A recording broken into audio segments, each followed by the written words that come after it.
we go.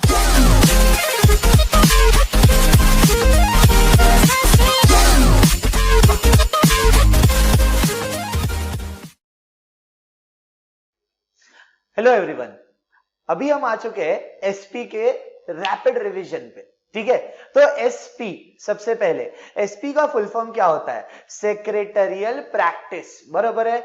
12 chapter है इसमें, 12 chapter है रे, मजा आने वाला है। तो चलो ठीक है, ध्यान से सुनना क्या बोल रहा हूं। चैप्टर नंबर 1 उसका नाम है इंट्रोडक्शन टू कॉर्पोरेट फाइनेंस, बराबर है।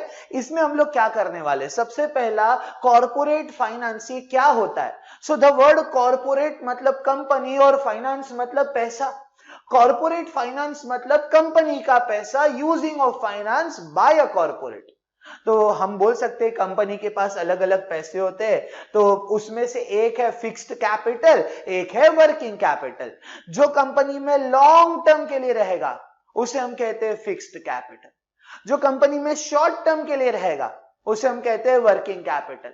जो परमानेंट होता है फिक्स कैपिटल, जो टेम्पररी होता है वर्किंग कैपिटल, जो मोर देन 5 ईयर होता है फिक्स कैपिटल, जो लेस देन 5 ईयर या लेस देन 1 ईयर होता है working capital. Land and building, plant and machinery, tools and equipment, furniture and fixtures are the example of fixed capital, and debtors, bills receivable, ये सारी चीजें, stocks, inventory, ये सब working capital होता है, जिसमें cash in hand, cash at bank भी आता है। फिक्स कैपिटल रिस्की होता है everyone, working capital less risky होता है, बराबर ना। यानी कि लेट अस टेक एग्जांपल, आप एक मशीन लेके आए, वो आपका फिक्स कैपिटल है, आपने उस मशीन को 5 साल यूज किया, 5 साल के बाद उस मशीन का वैल्यू क्या हो जाएगा? कम हो जाएगा आफ्टर चार्जिंग डेप्रिसिएशन। सो आपका फिक्स कैपिटल कम हो गया गाइस, रिस्की। लेकिन अगर आप वही 50,000 रुपया बैंक में रखेगा एवरीवन, तो 5 साल के बाद वो कम नहीं होएगा, उल्टे का बढ़ेगा। तो वर्किंग कैपिटल लेस रिस्की। तो आप ये सारे पॉइंट्स आप फिक्स कैपिटल और वर्किंग कैपिटल के डिस्टिंग्विश में लिख सकते हो, और इसी के पॉइंट्स उसके फैक्टर्स अफेक्टिंग में भी आप लिख सकता है, थोड़ा सा आगे पीछे करके। Guys, what is corporate finance हमने देखा।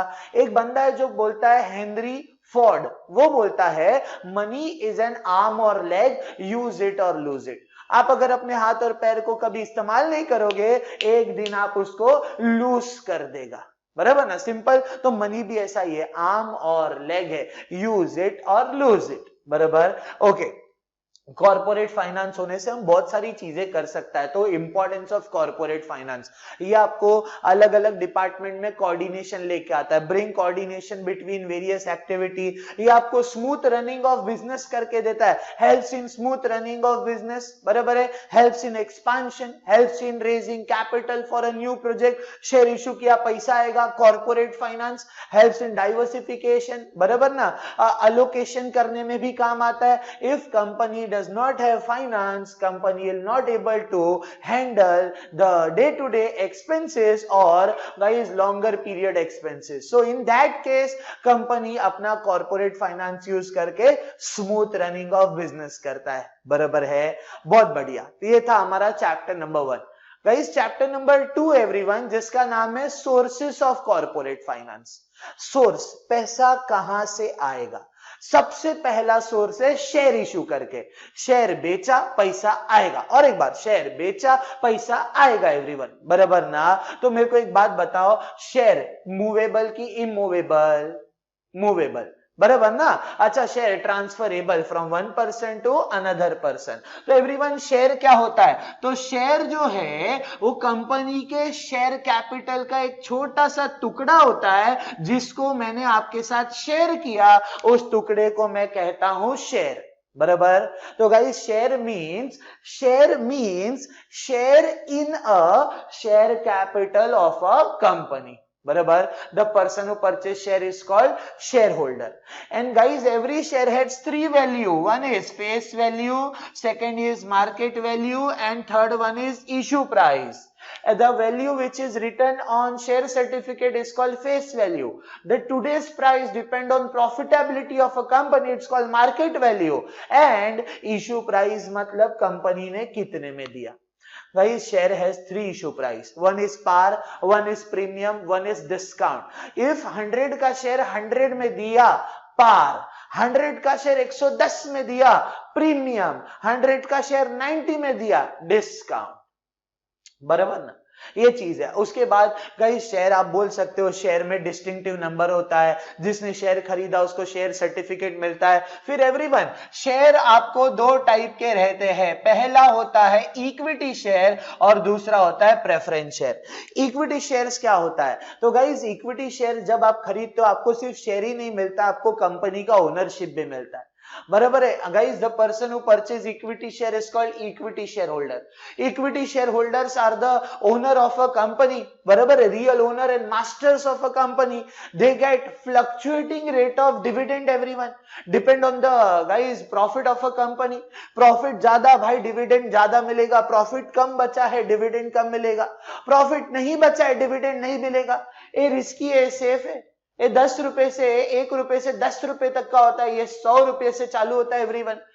The person who purchase equity share holder, preference share holder, owner, co owner, fluctuating dividend, fix rate of dividend, risky and safe guys, 1 से 10 रुपया एंड 100 रुपया, ये सारी चीजें हम लोग सीखने वाले हैं, बराबर ना एवरीवन, ये चीज है। फिर उसके बाद ध्यान से सुनना क्या बोल रहा हूं, इक्विटी शेयर, उसके फीचर्स, तो इसका फीचर्स ना 8 मार्क के लिए बोर्ड एग्जाम में इंपॉर्टेंट है स्टूडेंट्स, ये चीज का खास ध्यान रखना। फीचर्स का मैंने आपको एक कोड भी दिया था, आपको मालूम होगा, 2 नो RCBFM पर, ऐसा बराबर, no charge on asset, no preferential rights, risk, residual claimants, control, bonus issue, fluctuating dividend, face value, market value, बराबर है। अच्छा, प्रेफरेंस शेयर के फीचर इंपॉर्टेंट नहीं है, प्रेफरेंस शेयर के टाइप्स इंपॉर्टेंट है। टाइप्स जब मैंने आपको बताया था तो मैंने आपको एक कोड दिया था, कम PCR एवरीवन, और एक बार क्या कोड है, कम PCR। कम से आएगा cumulative preference share, non cumulative preference share, participating preference share, non participating preference share, convertible preference share, non convertible preference share, redeemable preference share, irredeemable preference share. तो guys अगर आपको 2 साल प्रॉफिट हुआ है company को और तीसरे साल जो है कंपनी गाइज से फॉर एग्जांपल प्रॉफिट नहीं कमाता है, चौथे साल भी प्रॉफिट नहीं कमाता है, भाई पहले 2 साल प्रॉफिट हुआ डिविडेंड मिला, फिर नहीं प्रॉफिट हुआ नहीं मिला, तीसरे साल तीनों साल का ऐड करके दिया जाएगा, तो इसे कहते हैं cumulative. If company does not make profit guys with in 2 or 3 years, in next year if they make handsome profit, तो गाइज उन लोग क्या करता है, साथ में जो है एक साथ तीनों साल का ऐड करके क्यूमुलेटिव दे देता है। तो नॉन क्यूमुलेटिव क्या होता है, ऐसा कोई भी प्रेफरेंस शेयर जिसमें जिस साल प्रॉफिट हुआ उसी साल का पैसा मिलेगा, प्रॉफिट नहीं तो पैसा नहीं, नॉन क्यूमुलेटिव। पार्टिसिपेटिंग, आप बचने के बाद एक बार डिविडेंड मिल गया, एक बार मिलने के बाद और एक्स्ट्रा मांग सकता है, पार्टिसिपेटिंग। सिर्फ एक ही बार डिविडेंड मिलेगा, नो एक्स्ट्रा, नॉन पार्टिसिपेटिंग, बराबर है, एक्स्ट्रा नहीं। गाइस आफ्टर स्पेसिफिक पीरियड अगर आप इक्विटी बन जाता है कन्वर्टेबल और इक्विटी नहीं बनेगा तो non convertible. After certain period of time पैसा रिटर्न मिलेगा रिडीमेबल, पैसा रिटर्न नहीं मिलेगा इररिडीमेबल। ये थे प्रेफरेंस शेयर और उसके टाइप्स, बराबर ना। अभी हम डिबेंचर देखते हैं।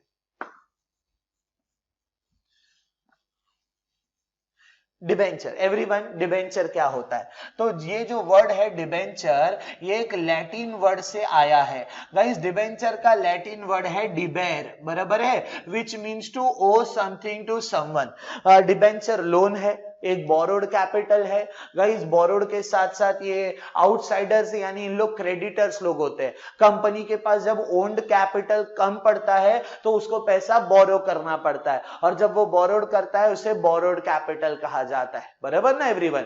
फिर उसके बाद debenture, person who purchase debenture is called debenture holder, they are the creditor and they get fixed rate of interest. इसमें डिबेंचर सर्टिफिकेट मिलेगा और इसके भी टाइप्स इंपॉर्टेंट है, टाइप्स का कोड है on the basis of of STRC, security transfer repayment conversion, secured debenture, unsecured, registered debenture, bearer debenture, guys redeemable, irredeemable and then convertible and non convertible, बराबर है, ऐसा है। तो जिसमें चार्ज ऑन एसेट होता है वो सिक्योर्ड, जिसमें चार्ज ऑन एसेट नहीं होता है वो अनसिक्योर्ड, जिसमें गाइस सेफ रहता है, डिबेंचर होल्डर का नाम लिखा रहता है, उस डिबेंचर सर्टिफिकेट में वो रजिस्टर्ड है, नाम नहीं लिखा है तो बेरर है। गाइस रिडीमेबल है, आफ्टर स्पेसिफिक पीरियड पैसा रिटर्न मिलेगा और सिर्फ वाइंडिंग अप पे मिलेगा, और फिर कन्वर्टेबल और नॉन कन्वर्टेबल ये same goes with like preference है, बराबर ना। तो ये था डिबेंचर्स एवरीवन। डिबेंचर के जैसा बॉन्ड भी है, सेम टू सेम, कोई फर्क नहीं है एवरीवन, ये याद रखना। अच्छा, फिर मैं आपको बता दूं डिपॉजिटरी रिसीट, बराबर है, डिपॉजिटरी रिसीट। तो एवरीवन डिपॉजिटरी दो रिसीट है पूरा वर्ल्ड वाइड में, एक है एडीआर और दूसरा है जीडीआर। एडीआर का फुल फॉर्म होता है अमेरिकन डिपॉजिटरी रिसीट और जीडीआर का फुल फॉर्म होता है ग्लोबल डिपॉजिटरी रिसीट, बराबर। अच्छा, अगर आपने अपनी डिपॉजिटरी को ट्रेड किया in the market of USA, तो यूनाइटेड स्टेट्स ऑफ अमेरिका, तो उस पे ध्यान रखने का काम एडीआर करेगा। एंड यूएसए छोड़ के और कहीं भी बाहर ट्रेड किया तो उस पे ध्यान जीडीआर रखने वाला है, ग्लोबल डिपॉजिटरी रिसीट, बराबर ना। In USA ADR, outside the USA GDR. तो गाइज ये था हमारा चैप्टर नंबर 2। चैप्टर नंबर 3 में बात करेंगे तो हमारे पास ज्यादा चैप्टर 3 में नहीं है। चैप्टर 3 का नाम है एवरीवन इशू ऑफ शेयर्स, बराबर है। तो इसमें सबसे पहले आप लोग पढ़ोगे आईपीओ एंड एफपीओ। तो गाइज आईपीओ एफपीओ क्या होता है, तो सुनना मेरी बात। आईपीओ का फुल फॉर्म होता है initial public offer and FPO का फुल फॉर्म होता है फर्दर पब्लिक ऑफर। जब अपने लाइफ में कंपनी पहली बार शेयर इश्यू करेगा उसे आईपीओ कहते हैं रजिस्ट्रेशन के बाद। और गाइस पहली बार कम पड़ता है पैसा तो कंपनी और शेयर बेचता है, तो उसे हम एफपीओ कहते हैं। IPO initial public offer, FPO further public offer, बराबर है। उसके बाद हम पढ़ने वाले हैं right issue. Girls and boys, right issue क्या होता है, तो जब कंपनी अपने एग्जिस्टिंग इक्विटी शेयर होल्डर को पहले पूछता है बाहर शेयर बेचने से पहला कि सर हम शेयर बेचने वाले, अगर आप बोलो तो पहले हम आपको दे देते हैं, तो गाइज इसे राइट इशू कहते हैं, बराबर है। Every share holder has a right to get the right issue but in equity share है, ये याद रखना। राइट इशू में एक गाइज ऑफर लेटर दिया जाता है और अगर आप एक्सेप्ट करते हो तो आपको शेयर मिलेगा, और खास बात ये मार्केट से कम प्राइस में मिलेगा। अगर मार्केट में प्राइस 100 का 100 में दे रहा हूं तो मैं आप लोगों को सिर्फ 80 में दूंगा या 90 में डिस्काउंट में, लॉजिक समझता है। उसके बाद हम इस चैप्टर में बोनस इशू की तरफ भी ध्यान देने वाले हैं। What is bonus issue? Equity share को अपने लाइफ में डिविडेंड भले फ्लक्चुएटिंग मिले, भले ज्यादा गाइस वो लोग रिस्की हो, लेकिन एक चीज का फायदा होता है, जब कंपनी बोनस देता है तो सिर्फ इक्विटी शेयर को देता है। तो what is bonus issue? When company issue the share, बराबर है, fully paid share to the existing equity share holder at free of cost is called bonus issue. Bonus issue recommended by board of director, बराबर है। पहले तो आप dividend देंगे फिर bonus देंगे, डिविडेंड ही नहीं दिया तो बोनस नहीं दे सकता है, ये बहुत इंपॉर्टेंट है एवरीवन। अच्छा, फिर एक और इंपॉर्टेंट है ई सॉस। गाइस एक स्टूडेंट बोलता है ई सॉस इलेक्ट्रॉनिक सॉस, नहीं, employee stock option scheme. Employee stock option scheme, ये स्कीम सिर्फ 3 लोगों के लिए, डायरेक्टर, ऑफिसर, एम्प्लॉय। इन लोग फुल टाइम होने चाहिए एवरीवन, होल टाइम परमानेंट होने चाहिए। कंपनी अपना शेयर बाहर नहीं बेच के जब अपने डायरेक्टर्स, ऑफिसर और एम्प्लॉइज को बोलता है कि सर आप हमारे शेयर लीजिए, इसे कहते हैं employ stock option scheme. Guys इसमें भी सेम है, हम आपको डिस्काउंट में शेयर देंगे। राइट इशू में कम प्राइस में देना पड़ता है इक्विटी शेयर होल्डर को, इसमें डायरेक्टर्स, ऑफिसर, एम्प्लॉइज को कम प्राइस में देना पड़ता है, इसमें तो इक्विटी को फ्री में दे देते हैं शेयर, बराबर है। ये स्कीम का नाम है एम्प्लॉय स्टॉक ऑप्शन स्कीम। फिर गाइस इस चैप्टर में और एक है, ऐसे तो काफी है बट एक और आप लोग याद रखना, पीपीएस। इसका फुल फॉर्म होता है प्राइवेट प्लेसमेंट ऑफ शेयर। तो व्हाट इज प्राइवेट? सुमड़ी में। What is placement? देना। क्या देना? शेयर। बराबर ना। तो सुमड़ी में शेयर देना जनरली होता है, कंपनी ऐड करता है, प्रोस्पेक्टस इशू करता है, बट बिना प्रोस्पेक्टस इशू किए शेयर दे देते हैं, उसे हम पीपीएस कहा जाता है, पीपीएस कहते हैं एवरीवन। इसमें फ्रेंड्स, रिलेटिव्स, एसोसिएट्स को शेयर दिया जाता है नॉट एक्सीडिंग 200। ये 200 लोग का list board of director side में रखता है और उनको बिना एडवर्टाइजमेंट के शेयर मिल जाता है, उसे पीपीएस कहते हैं। और आप इस चैप्टर में लास्ट याद रखोगे transfer of shares and transmission of share. अभी ये क्या होता है, अगर आप अपनी मर्जी से शेयर किसी और को बेचते हो तो वो ट्रांसफर है, अगर बाय ऑपरेशन ऑफ लॉस आपका शेयर किसी और के पास चले गया तो वो ट्रांसमिशन है। ट्रांसफर वॉलेंटरी एक्ट है, ट्रांसमिशन कंपलसरी एक्ट है। ट्रांसफर जब दोनों पार्टी बायर सेलर ट्रांसफरी जिंदा होता है तब होता है guys. Transmission on the occasion of death, insolvency and lunacy होता है, यानी मर जाना, पागल हो जाना, कंगाल हो जाना, ये सारे कंसेप्ट की वजह से ट्रांसमिशन होता है। ट्रांसफर में गाइस आपको स्टैंप ड्यूटी भरना पड़ता है, ट्रांसमिशन में नहीं भरना पड़ता। इसमें कंसिडरेशन भरना पड़ता है, इसमें नहीं भरना पड़ता है। इसमें फॉर्म भरना पड़ता है, इसमें नहीं भरना पड़ता है। तो ये सारे पॉइंट्स आप इसमें याद रखने वाले हो। It's all about your chapter number जो है 3। गाइस चैप्टर 4 और 5 का ज्यादा इज्जत नहीं है, लेकिन फिर भी शॉर्ट में डिस्कस कराओ तो मैं आपको बता सकता हूं चैप्टर नंबर 4, इसका नाम है एवरीवन इशू ऑफ डिबेंचर। बराबर, तो सुनना ध्यान से क्या बोल रहा हूं। जो डिबेंचर होता है इसका मैंने आपको बताया था लैटिन वर्ड है डिबेर। बराबर, डिबेर का मतलब which means to owe something to someone. Debenture loan है, लोन मतलब बोरोड कैपिटल। फिर गाइस मांगा हुआ पैसा आता है ये, फिर जो डिबेंचर खरीदता है वो debenture holder and they are the creditor of a company. Simple logic है। उसके बाद आप लोग ये याद रखोगे जो पर्सन डिबेंचर लेता है उसको एविडेंस के तौर पे डिबेंचर सर्टिफिकेट मिलता है एवरीवन, और वो सर्टिफिकेट 6 महीने के अंदर अंदर आपको मिल जाना चाहिए। यानी आज डिबेंचर खरीदा, with in 6 months you will be getting a debenture certificate. बहुत सारे प्रोविजन है एवरीवन, कंपनी अलग अलग टाइप के डिबेंचर इशू करता है। It can be secured, unsecured, registered, bearer, redeemable, irredeemable, it can be anything.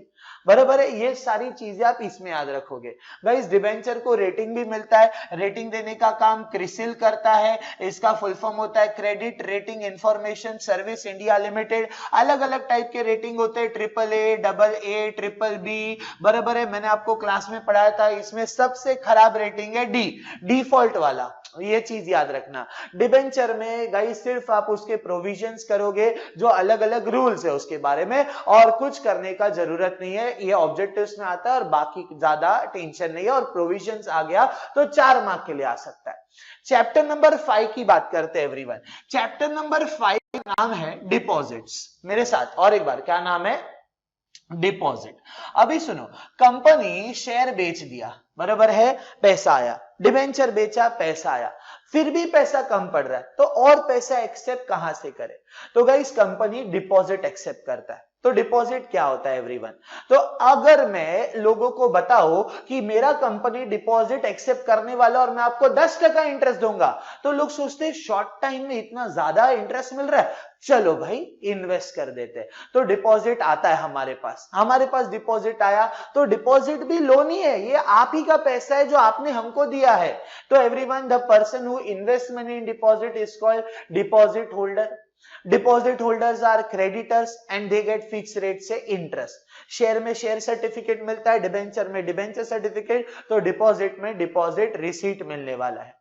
ये भी चीज याद रखना। उसके बाद डिपॉजिट रिसीट 21 डेज में मिल जाना चाहिए। फिर सवाल है कौन सा कंपनी किससे डिपॉजिट एक्सेप्ट कर सकता है और कितना? तो एवरीवन पहले बात करते हैं प्राइवेट कंपनी का, बराबर है। Private company can accept deposit from its members, directors and relatives of directors at the rate 100% of paid up share capital and free reserve. Member से, डायरेक्टर से, रिलेटिव से।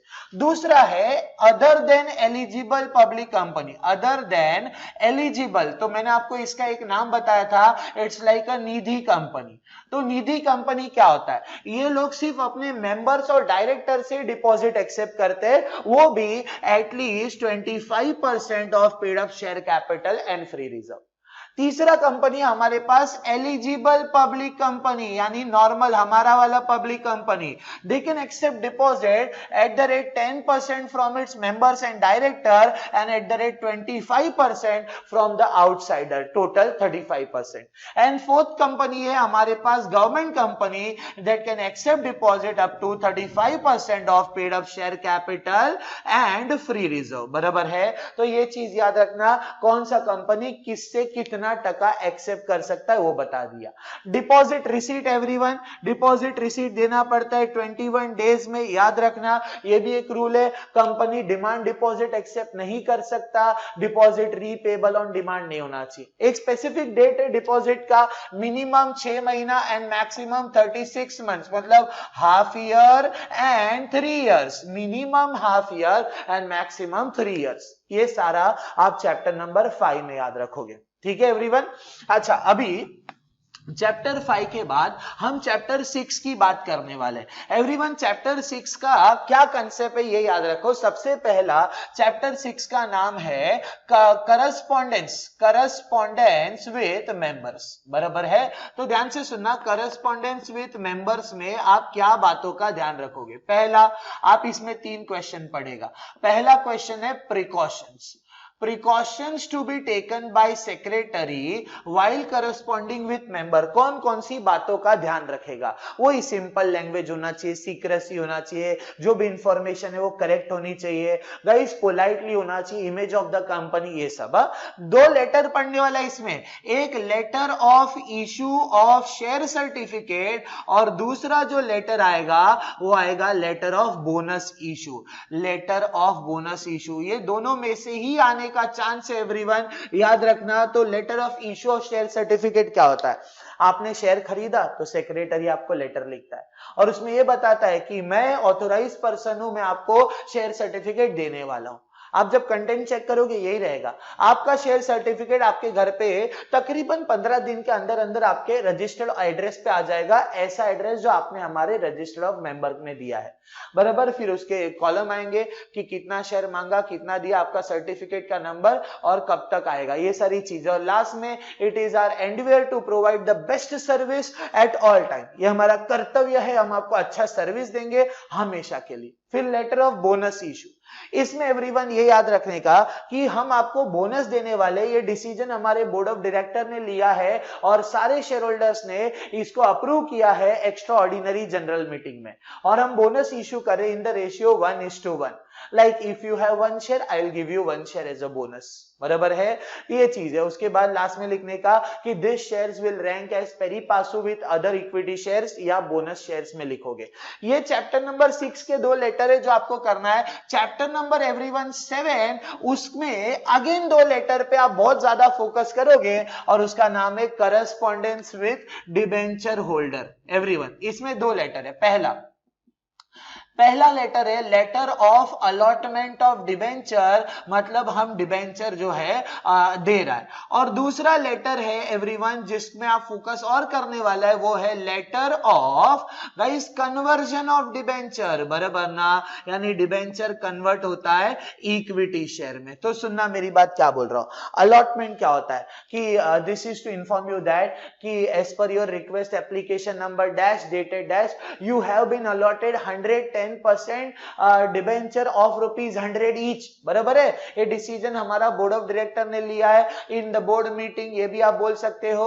और आपके डिबेंचर का डिटेल नीचे दिया हुआ है. फिर हम आपको डिबेंचर सर्टिफिकेट भेज देंगे. ये सारी चीजें आपको अलॉटमेंट ऑफ डिबेंचर में लिखना है. और कन्वर्जन में आपका डिबेंचर कन्वर्ट हो रहा है इक्विटी शेयर में इन the ratio 2:1. If you will give me 2 debenture I will give you 1 equity share. तो आपका डिबेंचर सर्टिफिकेट नल हो जाएगा, वॉइड हो जाएगा, और इस लेटर के साथ हम शेयर सर्टिफिकेट अटैच कर रहे हैं. बराबर है. तो ये चीज आपको उसमें देख लेना है. ये सारी चीजें उन्हीं को समझेगा जो एवरीवन लेटर पढ़ के बैठा है. आप अगर पहली बार ये वीडियो देख रहा है और पहली बार ये लेटर सुन रहा है, पढ़ो.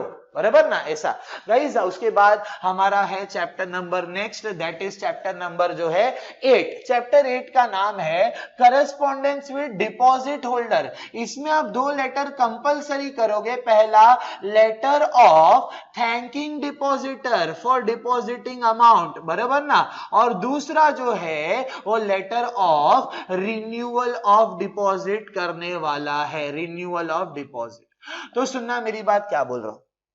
Letter of thanking depositor, like आपने मेरे कंपनी में इन्वेस्ट किया, तो इन रिटर्न में मैं आपको थैंक यू बोल रहा हूं कि सर आपने जो हमारा कंपनी में इन्वेस्ट किया है उसके लिए आपका थैंक यू। ऐसा है, आपने काफी सब्सटेंशियल अमाउंट इन्वेस्ट किया है, हमारा डायरेक्टर ने भी अपना ग्रेटिट्यूड एक्सप्लेन किया है, एक्सप्रेस किया है, और जो है हम बोल सकते हैं कि हम आपको हमेशा अच्छी सर्विस देते रहे।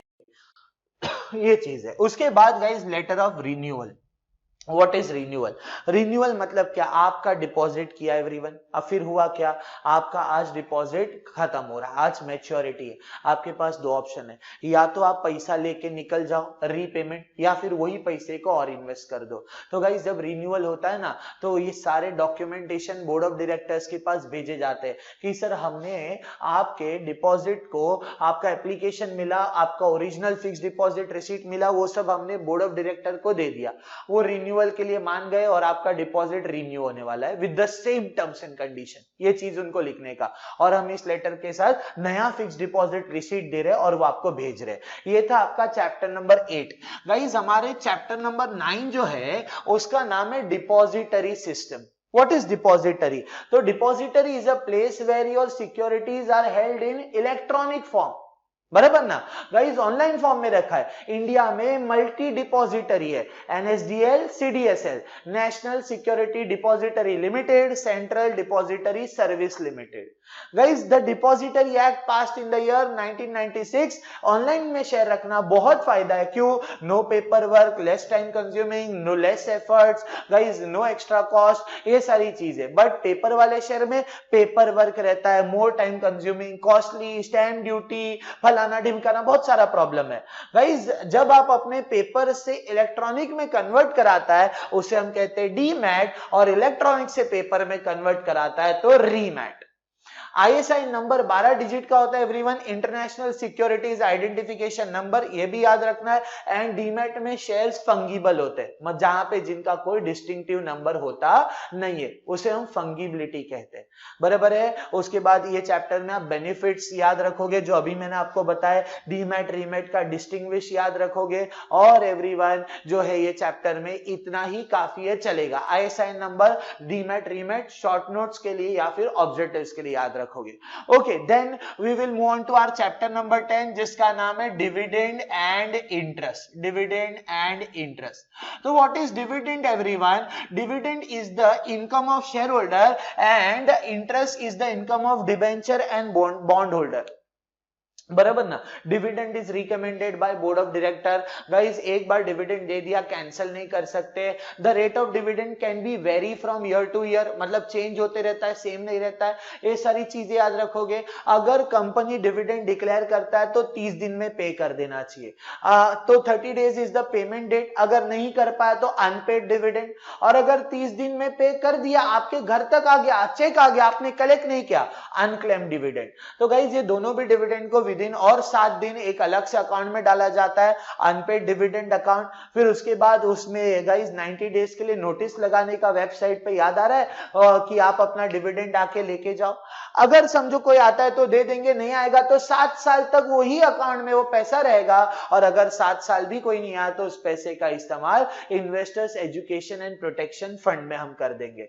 तो इस तरीके से जो है IEPF क्रिएट होता है और इसको मैनेज करता है सेंट्रल गवर्नमेंट, बराबर है। ये चीज याद रखना, ये अनपेड अनक्लेम्ड डिविडेंड का आंसर था, बराबर है एवरीवन। लीगल प्रोविजंस जो हमने अभी डिस्कस किया, जॉइंट शेयर होल्डिंग में डिविडेंड उसको मिलेगा जिसका नाम पहले लिखा है बुक में, और इंटरेस्ट जो है डिबेंचर बॉन्ड होल्डर को मिलता है, लोन पे इंटरेस्ट देना पड़ता है। ये आप इस चैप्टर में याद रखोगे। और एवरीवन इस चैप्टर का सबसे important question, final dividend and interim dividend, बराबर एवरीवन। तो सुनना, व्हाट इज फाइनल डिविडेंड जो साल में एक बार मिलता है, व्हाट इज इंटरिम डिविडेंड जो 2 साल में एक बार मिलता है। फाइनल डिविडेंड देना आफ्टर द, बोलते हैं ना बेसिकली हम बोलते हैं जो फाइनेंशियल ईयर खत्म होने आता है तब हम फाइनल डिविडेंड देता है। Interim dividend is declared between 2 AGM, 2 AGM के बीच में देना पड़ता है। If company makes extra profit then company should give some extra amount to their share holder, it's called interim dividend.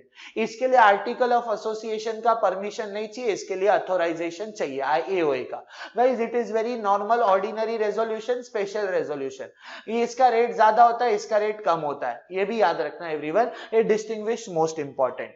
Then we will move on to everyone हमारा chapter number 11 और इसका नाम आप सभी को मालूम है फाइनेंशियल मार्केट। बराबर है, ऐसा कोई भी मार्केट जिधर फाइनेंशियल इंस्ट्रूमेंट ट्रेड होता है उसे फाइनेंशियल मार्केट कहा जाता है। ये पूरा मार्केट 2 पार्ट में डिवाइड है, एक मनी मार्केट और एक कैपिटल मार्केट। और उसके अलावा हम इसमें और भी एक पढ़ने वाले primary market and secondary market. बराबर है, तो एक एक बार देखते हैं मार्केट क्या होता है। ऐसा कोई भी मार्केट जो बैंक से रिलेटेड है वो मनी मार्केट है, जो शेयर से रिलेटेड है वो कैपिटल मार्केट है। Short term, long term, safe, risky, less than 1 year, more than 5, 10, 15 years. बराबर ना, ये सारी चीज है। इधर बैंक के इंस्ट्रूमेंट ट्रेड होके इधर शेयर्स, डिबेंचर, बॉन्ड्स ट्रेड होगा। What is primary market? New issue market.